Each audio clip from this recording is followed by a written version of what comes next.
Welcome everyone to our first chapter of interviewing the X's. I'm your host, Joshua Cotton, the founder of Grown Men, Grown Men, and today we'll be talking with our brother, James Peaks. Interviewing the X's is during this segment, we talk to men about their past life. They share what changes took place and now how they use their life to help others. So our brother here today is James Peaks, and we're going to give you a quick overview of James' professional life. Has excellent interpersonal and leadership skills, ability to work effectively, and independently with the team. He's energetic, self-motivated, and has the ability to adapt to changing environments.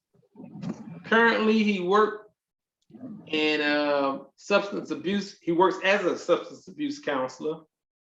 Got a couple other things about him. Also, for the last couple of years, how many years have you worked as a substance abuse counselor? 20 years. 20 years. Oh my gosh. That's a story in itself. But he worked in Hart Grove Hospital. That's a substance abuse counselor. I work there currently. Oh, you work there currently? He's worked at West Care, Illinois as a substance abuse counselor. And that's in Chicago as well. He currently also, too. I work there currently too. bro, you all over the place.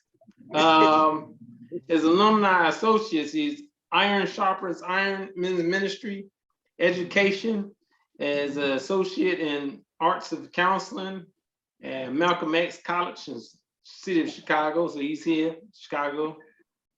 Concentration in behavioral health. He has a couple of certificates in training. Also certified alcohol drug counselor. Man, he does some everything. I going through this list will be a little while, but first let's talk about you. Is there anything on this list that you want your listeners to know about you? Well, I have a passion for working with ex-offenders or individuals who have struggled with making changes in their life, which was contributed to using substances. And the reason that I wanted to share that was because I am an ex-substance abuse user. And I say that freely because I think people need to see and need to hear that, because I think it gives an individual some hope and inspires them to know that if he could do it, I could do it. I'm in recovery. I've been clean and sober 27 years. Amen. Amen, bro. So that was my first question. What is the X in your life? And the X in your life, you just said it, you've been 27 years free from any drug use or abuse. So Yes. I appreciate you sharing that. Appreciate you being open about that. A lot of times you meet someone that has had the past and they're not open to sharing that past with others. And sometimes we look at our past like it's part of us, it's the shame. We still feel guilty about it. We feel bad about it, but you are willing to open up your life and share your life with others about that. Is there anything else about that you would like to share? I made poor decisions. I was incarcerated for 6 months, simple drug possession. And for me, that was my turnaround. Sometimes we have to be put in I would like to say, a dark situation to learn how to see the light, so to speak, or to appreciate the light. Sometimes we have to be rescued, you know what I mean? And I think that's what took place for me. I was rescued. When you say that you was rescued, I'm gonna stick with that for a moment. What do you mean rescue? Is rescued by who? Or how did that happen? When I say rescued, I mean by me getting locked up, it gave me an opportunity to find myself because I had to be still. So I was rescued. So, have someone look at it like an individual fighting for their life, they drowning, and the lifeguard rescued them. Mm. So I was rescued. That's And powerful, it gave me bro. opportunity to get a new leash on life. Because I could have drowned, and so many individuals do drown. That's a powerful statement that you was rescued and you was saved. So many times, like you said, a lot of guys aren't rescued or they feel left or they do sink. So in that, what was life before this took place? What was life before you that happened to you 27 years ago? I grew up in a community. I grew up in a community on the west side of Chicago. It's called Lundale, but the neighborhood that I grew up in Lundale, is called K-Town. K-Town. Yeah, I know it's K-Town. I grew up in a household. It was 6 siblings. I grew up without a father, and my life is an open book. I was adopted, which, for me, I don't look at it as a bad thing. I'm not ashamed of that either. I grew up, my mom's was a widow, and I got, 5 siblings. I had 6. My oldest sister passed away 7 years ago, but we all come from different backgrounds. Mm.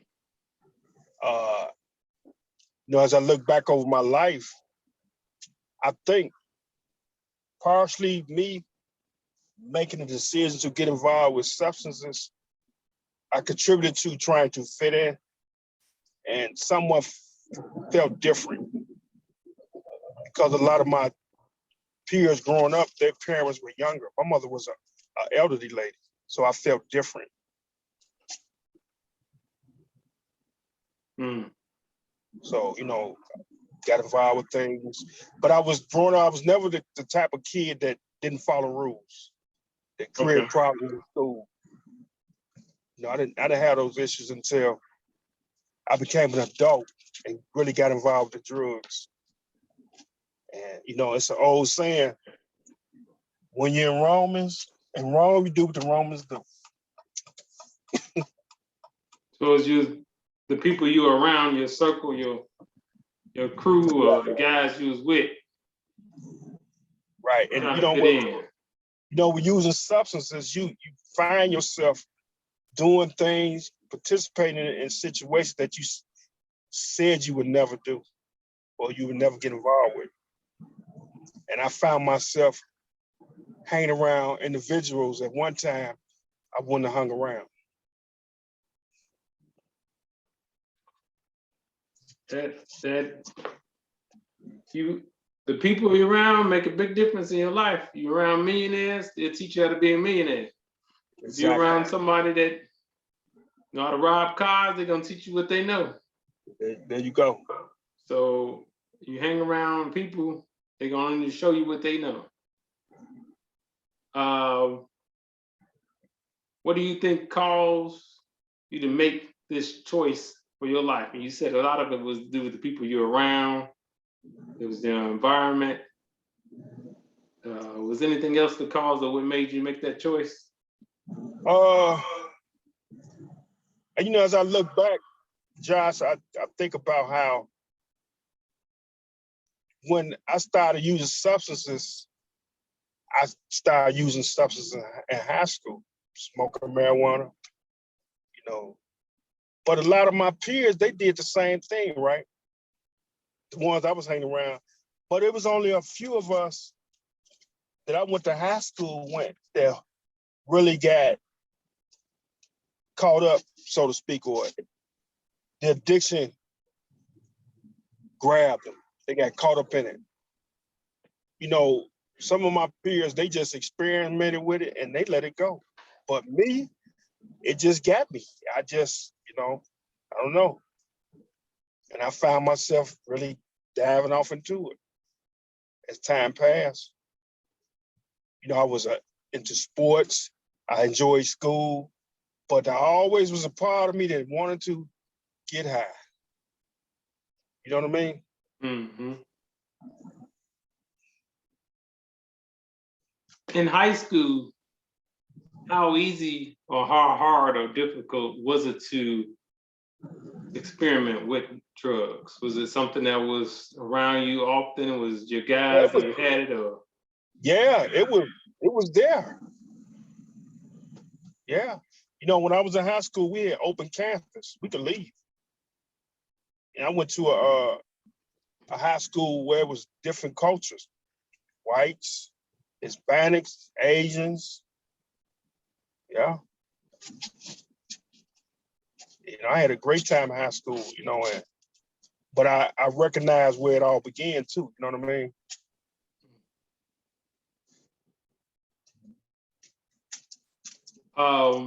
Was this to start off the drug that you used? Was it some people use weed, some people use other stuff? Where did it start and where did it end? It started out with marijuana. They say marijuana is a gateway drug. Yep. And it opened the door to everything else for me. Okay. And before it was over, I was involved with heroin and cocaine.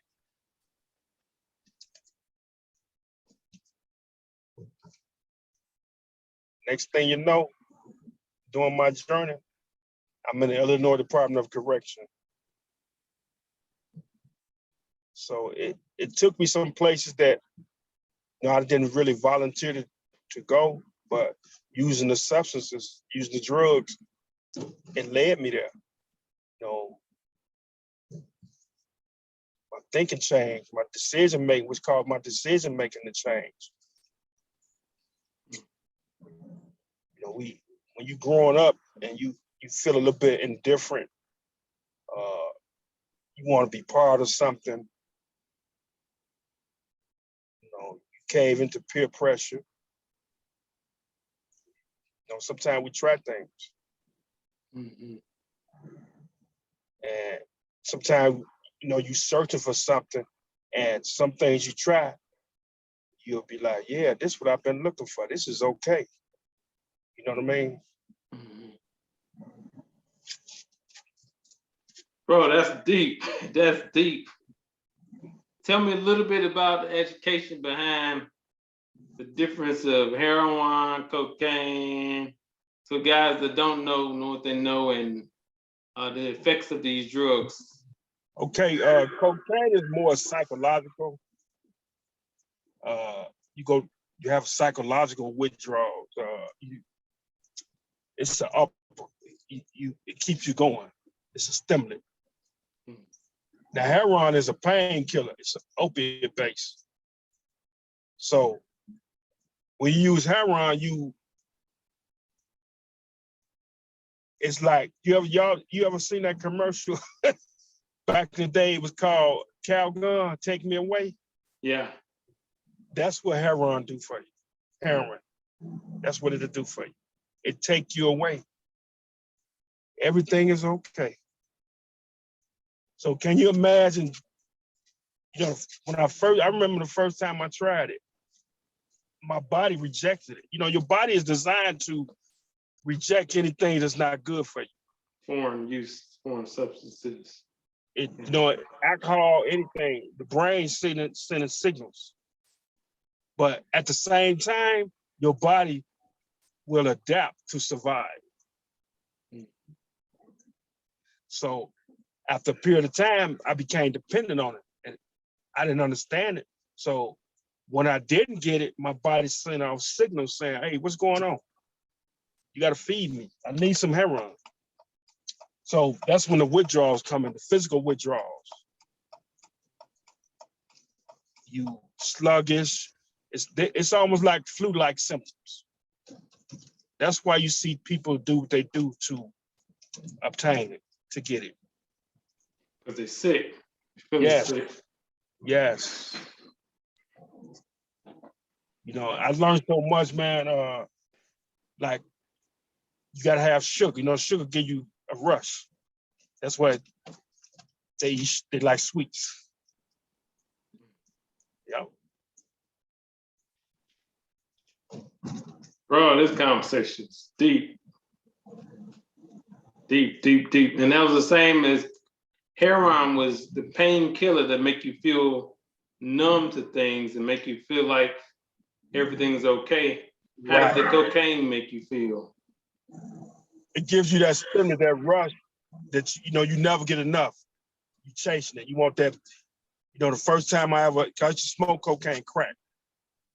The first time the street lingo, you get that blast.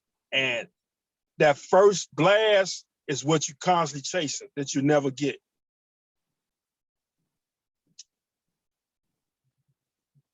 But when you don't get it no more, after you've been doing it for a long period of time, you can become chemically depressed. And it's not physical, it's emotional.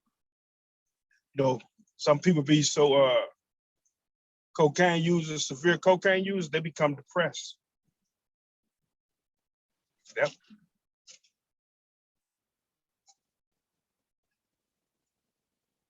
I'm taking notes, bro. But you know what, Josh?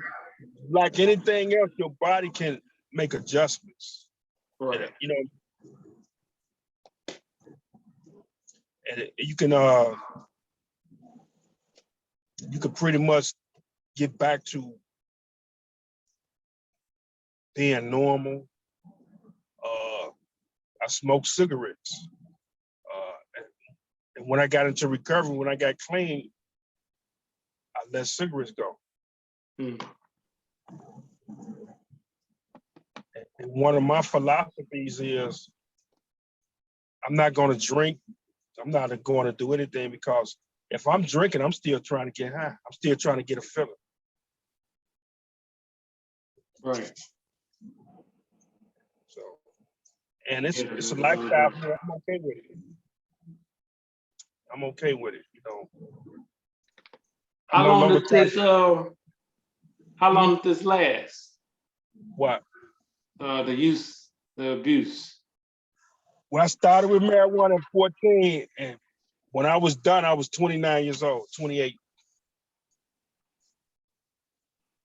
Yep. So when I went to prison, I got into a treatment program. And that's where I started learning some things.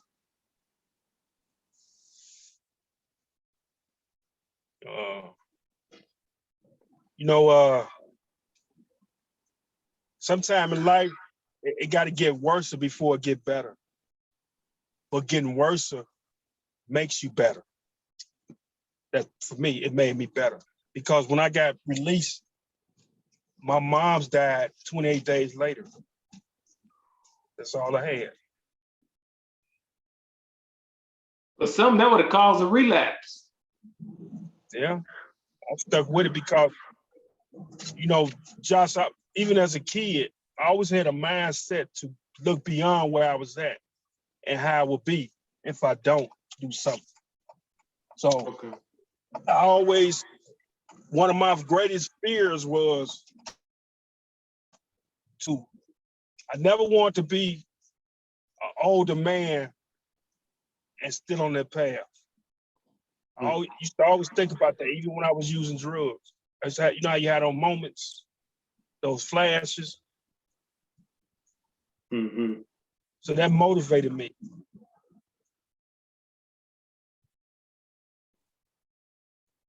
Oh, wow. And I work with older men. I work with older men now. Some of my group sessions, they 60 years old at home in the basement.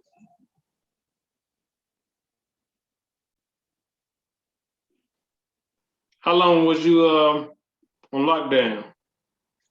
6 months.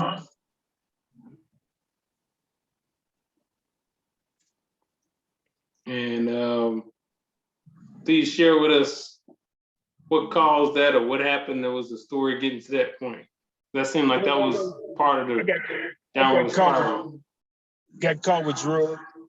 Okay. Well, I'm gonna tell you like this: Chicago Finance said this yours. Oh. But again, I was rescued. As I look back, it was the best thing for me Okay. because if I was left up to my own devices by myself on my own, I couldn't have done it. I needed to be somewhere where I needed a vacation, needed a break, so I could really sit down and see me for who I had became.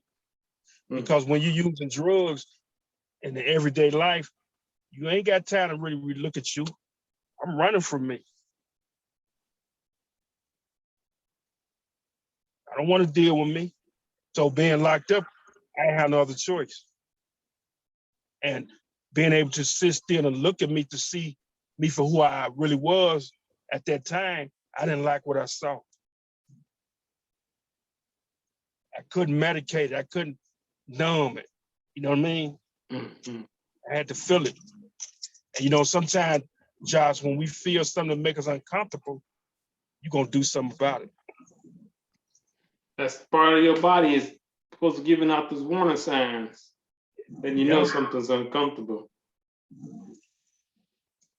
And then you got help while you was in there. So I guess that was your part of your story where your things started to change. Yeah. Yes. And that was my next question: how were you able to change your life? Well, you know, when I was released, I got involved with 12-step program. I grew up in church. Church was always in me, but I got the real understanding about church and my relationship with Jesus Christ from going through what I went through. It gave me a clear understanding. You know, it really showed me how real God is. And being part of the 12-step program, I got involved with going to meetings. I got involved with attending man groups where similar guys like me who struggle with drug problems were trying to get their life on track. We would get together, eat pizza, sit down and talk about men issues. And I always tell my clients this: get involved with you some kind of support, a men's group. And because it made me feel like I was part of something. I wasn't by myself. I was around people that understood.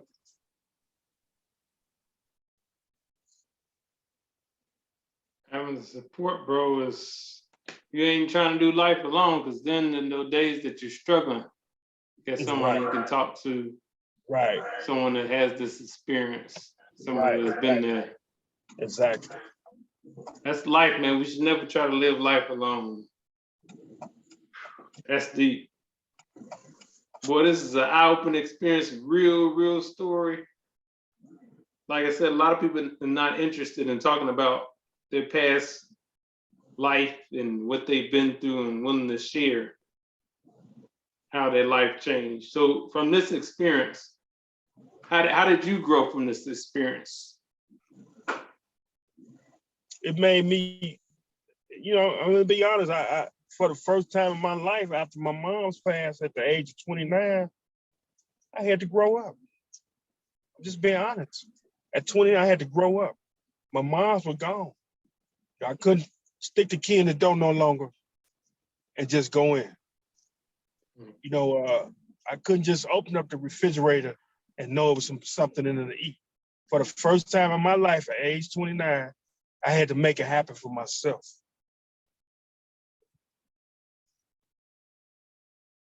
And, you know, unfortunately today you have a lot of men who they didn't have to deal with that. And to a degree, it stunted them. They, you know, they had a lot of enablers. You know, they could fall but the fall wasn't hard. They had a cushion. Sometimes you got to fall hard to feel that pain.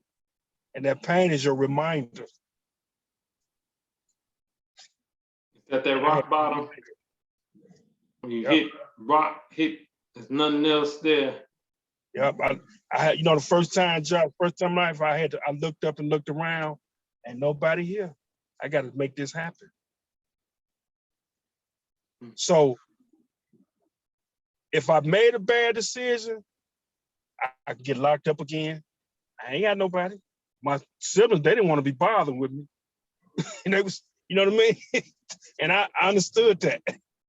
Because, you know, when we use drugs, we affect the people that love us too, our family. You know, I had my daughter, but she was a little girl. I had to care for her a little bit. So I didn't have a lot of room to be messing up. You know, I could have, but I something in me kept me going and I wanted to do better. I was serious. Again, as I go back, Josh, I didn't want to be the old dude because when I was in prison, I seen old men down there. I said, I can't do this. I got to change. You know, today in prison, you locked up with grandfathers, your fathers. They locked up together. That's heartbreaking. Yeah, man. That's the reality that people don't talk about. The growing population of prison now is women because the man is no longer there. So the women out here doing it, out here selling drugs on the front line, and they getting locked up.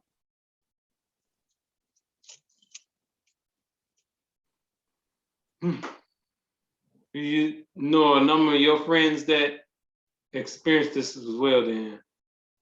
Yeah, my best friend OD. He OD'd, he died. It didn't stop me though. Yeah. Yeah.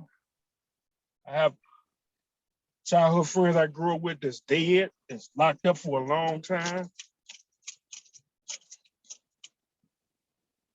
And I have childhood friends who made it out.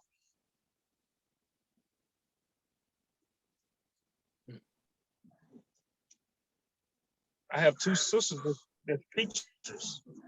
You know what I mean? Yeah. I got a brother who never got in trouble in his life. Worked for Federal Express. Never went to jail. None of that. Grew up from the same community now.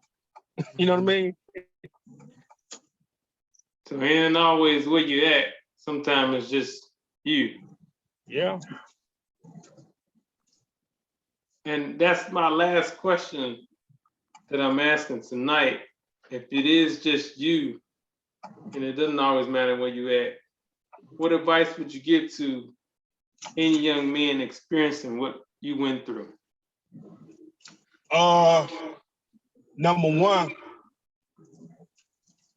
and I tell guys this all the time, young ladies too, it's okay to be different.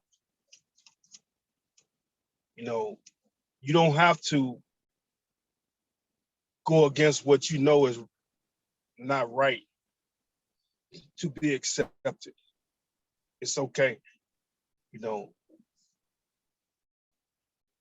if you can't talk to your parents, find somebody that you could talk to when you're dealing with issues. You need to talk.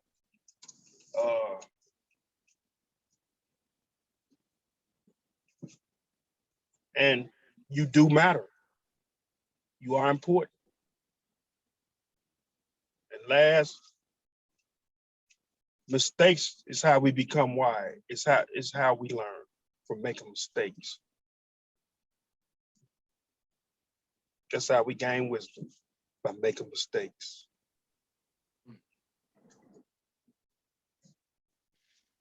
Bro, touching story, man. I hope this go viral, man, because a lot of people need to hear the truth of what's going on, the truth about drugs and how even if it's started out as marijuana, weed, and it's something that people think is so innocent, it can lead down a path to something else. Dog, I'm gonna say this, guys, and thank you. I appreciate you. Let me say this: the last thing, that I think is very important Mhm. when it comes to men, young men growing up in a household. It's because I mentor too. It's so bad because I've been in households. The dynamic now is you think about this: a young teenager boy, young man growing up in a household. There's no man present. Now, the only voice he hears is a woman. Now he don't really understand life yet. So to hear a man's voice is foreign.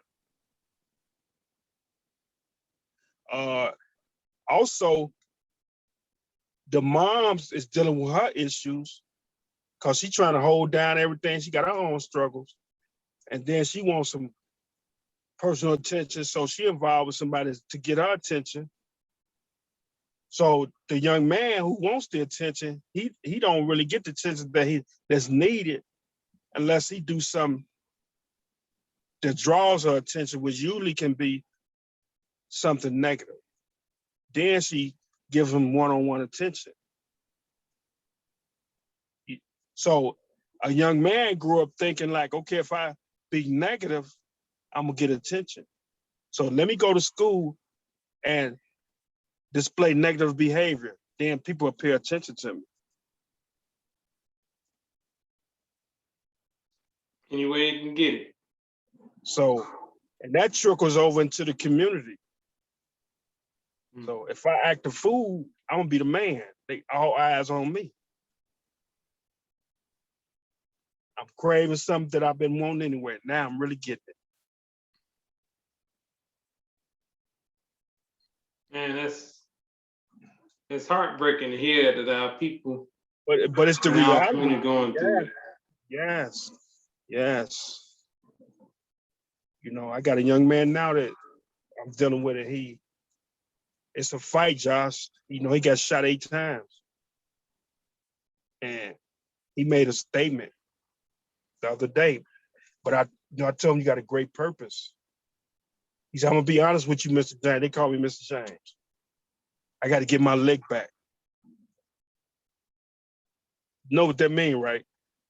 Yeah, he's still wanting to get vengeance. The most dangerous person in the world, the most dangerous human being in the world is a person who has nothing to lose. I'm not gonna live long no way. What I You got to take lose? out I ain't got nothing. anybody with him. I ain't got nothing to lose no way. Let me go up in this store and try to snatch this ATM machine off the floor. Let me go to Macy's and just go in there and just snatch everything. I don't matter no way what I got to do. I don't care how people see me. The time bomb. So they not going anywhere. We can't throw all them away. We got to deal with our young people, man.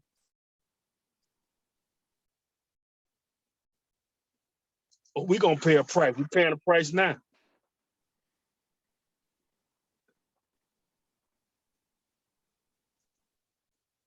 Bro, you are needed in our community, in our neighborhoods. More of you are needed in our world to help us to bring truth to these issues and problems that we're dealing with. I'm so happy to know you. I'm so excited to have you be a part of this and part of this group. Man, you have such a touching story, bro, that it's amazing that people haven't heard it yet. People need to know what's really going on. Yeah. If they have family members and friends and somebody has uncles and nephews that are dealing with substance abuse and they don't know what to do, hopefully they can find someone like you. And this is where I offer your assistance, your help. How can your listeners and other people get in touch with you if they do need your services? Well, you can email me at peakjames2@gmail.com, or you can also email me at james.peak@westcare.com, or you can call me on my cell phone number, 773-787-8350. And if I can't give you the service, I will do all I can to direct you where you need to go. It takes a village to raise children. It takes a community to come together. We got to be a united front to make change. We're not going to change everything, but my philosophy is I'd rather die knowing that I try to make a difference than to die just standing around and never done anything. The money, all that is found, that's cool. But when I leave, I can't take it with me nowhere. That don't drive me. A title don't drive me. That ain't why I do this. Doing this, I fought back tears. I'm still humble and touched. I don't care, but I care, but I need things, but that ain't what pushes me. For some people, they have a motive with everything they do. And young people can see through that. Man, bro, I gotta have you back again, man. I'm so sad that I'm running out of time. There's so many other stories and questions I have. We got to do a part 2. But thank you for coming on to this tonight. Please, you all tune in to the next chapter of Interviewing the Exes, where we talk to men about their life and how they've changed and how they're helping others to change. Thanks again, Brother James, for coming on and talking to our listeners this evening. Hope you all have a wonderful evening. God bless and good night. All right. Good night. Thank you. All right.